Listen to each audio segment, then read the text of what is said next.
You're going first. You want it together now? Or... Yeah, together.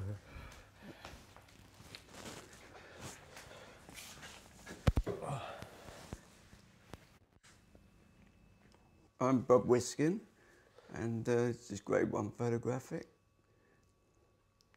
And I'm Terry Davis at Grade 1 Photographic. Shall I go first? Yeah, you go. Yeah. I started off left school and started off in Fleet Street, and I was there for about 5 years. And in 1964, I went to Vogue, and we were there for 11 years. And after that, we actually started Grade 1. And I started at Vogue Studios when I was 16. That was my first job. And Terry, who was already at Vogue Studios, he'd been there for 2 years as a printer. And I started working in a finishing room and started printing, processing. We had the 6th floor, the whole, I think it was 70,000 square feet of studio and darkroom space. In the darkroom, we had 4 printers and a contactor. And then you had the colour lab.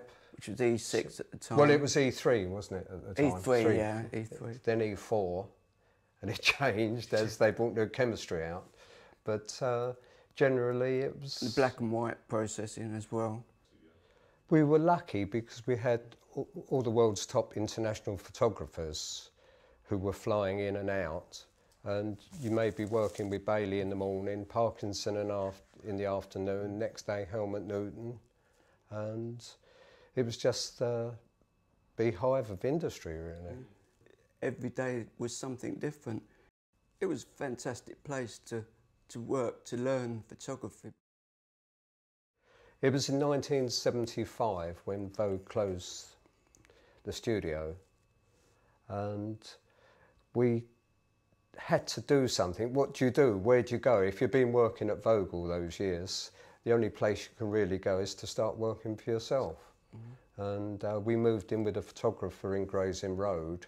Really and truly, we were lucky because we knew the majority of the editors from all the London newspapers, the fashion editors. And well, it's good because we knew all the photographers that we'd been working for. So we did have some work to start with, which progressed, didn't it, more and more. We've been here 4.5 years now, but this is nothing like the place that we had in Gray's Inn Road. Was much better. At least we had windows, which is nice when you've been in the dark room for a few hours to come out and a bit of daylight. The lighting they used to use was very simple, and it wasn't complicated, but it was effective, and the way you printed actually produced the style, what they wanted. We could be printing with Parkinson in the morning, which we were very soft and pretty, and then with Bailey in the afternoon, very graphic and hard. And it's just a question of, you know, going with the light flow and not trying to change the light. It's just a feeling, really, which you build up with individual photographers. Going back to the Vogue days, the early days, when you were printing with Bailey, well, Bailey would push you to the limits and alter the boundaries, but he taught us everything we know. I think the first book I ever printed was Goodbye Baby and Amen of Bailey's. And after that, we drifted apart, then we drift together again, because a lot of photographers want to change their style, they move on, then they come back. They like to move around, don't they? Try different printers, but I think they always come back to us. Seems to be. They learn their lessons and think, oh, you know, maybe we were better.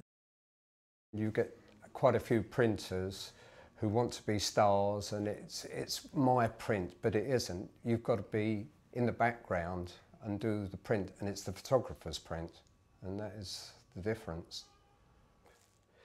Technically, are we doing the right thing? It doesn't really matter. It's the end result. And we play with things with different photographers and go different ways to achieve their goals.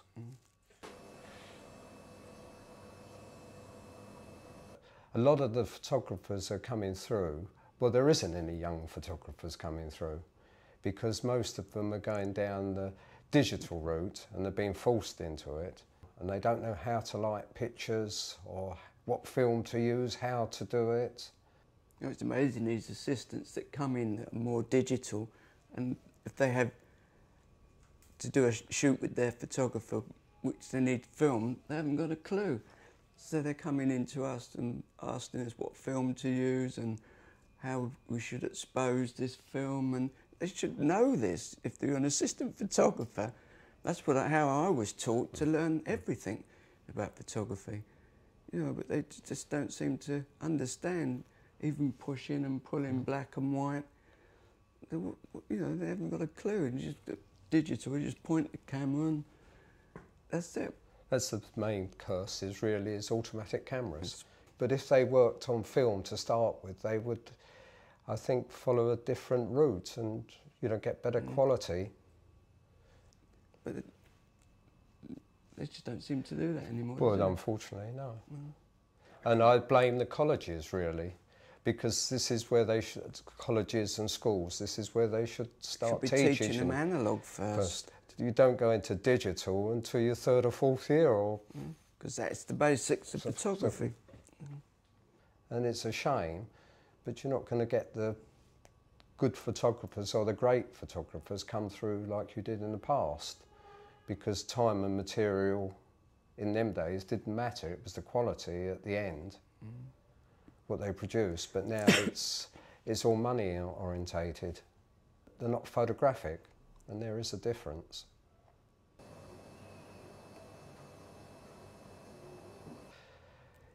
I think the great achievement is if you print an exhibition or do a book, when you go to the opening of the exhibition or the launch of the book, and the fruit of all your labour comes together. As Terry said, it's great. I mean, we've printed many books, haven't we? Right. And it's great to see the finished product, you know, and to get it signed by the photographer and thanking you for the nice prints. That's a nice feeling. And also nowadays we're actually getting prints which are coming up in auction at major auction houses, and you think, well, we printed that 30 or 40 years ago. The old Bailey's prints, because you've got your writing on the back of the print, you know, it's the neg number, so you know, oh, that's my print.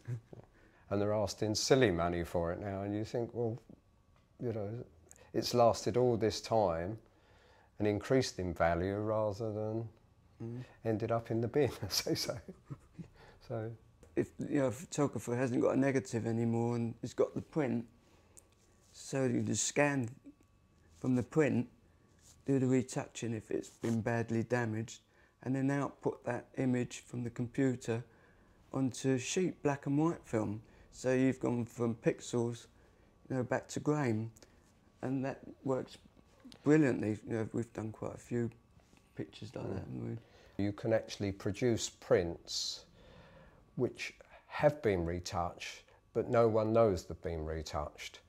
The trend is to actually photograph a print on the camera, then maybe with transparency film, as Bob says, and then scan the transparency film and then do all your artwork and output again. So you're getting second or third generation print, but it doesn't look like a second or third. And the quality's fantastic. Yeah.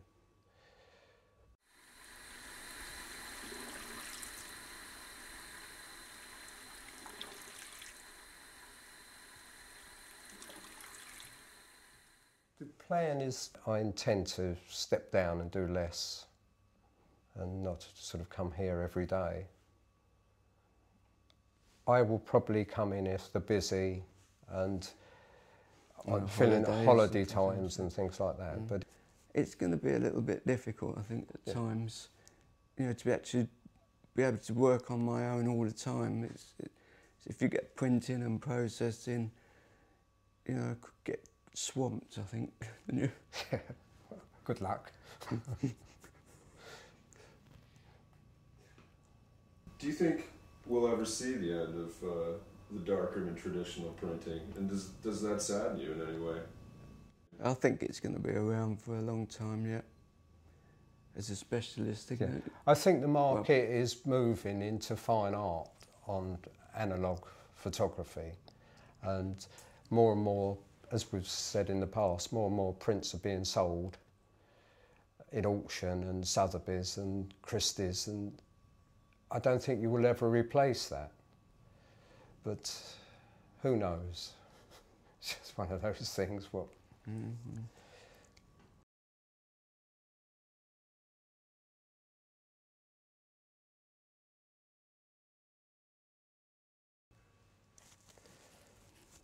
Oh, the most important piece of equipment. Well, it's got to be the enlarger, isn't it? Well, the enlarger. Well, I suppose the lens. You can't do anything without that. The lens in the enlarger.